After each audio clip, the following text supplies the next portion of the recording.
ఫలాలు లేని వృక్షము వలె ఎదిగిపోతిని. ఏనాడు కూలిపోవునో తెలియకుంటిని. నా మరణ రోదన ఆలకించుమో ప్రభు, మరల నన్ను నూతనముగా చిగురువేయని. నీ పిలుపు నేను మరచితి, నా పరుగులోనే నలసితి. నా స్వార్థము నా పాపము పతన స్థితికి చేర్చును. నా అంతమెటుల ఉండును భయము పుట్టుచు. నిజంగా ఈ లైన్ పైన ప్రతిసారి ఏడుస్తాను. నా అంతం ఎలా ఉంటుందో భయం వేస్తుంది.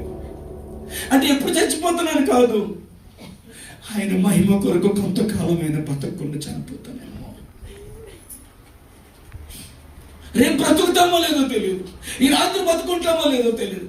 మరలా నేను ప్రభుత్వమై కలిగి వచ్చినప్పుడు మీలో నేను ఎంతమంది చూడగలుగుతానో, మీలో ఎంతమంది నన్ను చూడగలుగుతారో తెలియదు. నీటి బుడగ వంటి జీవితం, నీటి ఆవిరి వంటి జీవితం. మన పాలయ్య గారు కబురు పెట్టారు మా ఆత్మీయ తండ్రి తిమోతి గారితో.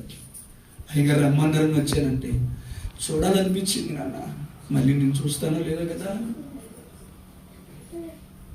కబురు పెట్టారు, నన్ను చూడాలనిపిస్తుంది. ఆయన నాకు కబురు పెట్టడం ఏంటండి? నేను ఆయన దగ్గరికి వెళ్ళాలి తప్ప ఆయన నాకు కబురు పెట్టడం ఏంటి? జాన్ ఒకసారి రమ్మని చూడాలనిపిస్తుంది. ఏనా రాలేదే, నన్ను చూడాలనిపించలేదు.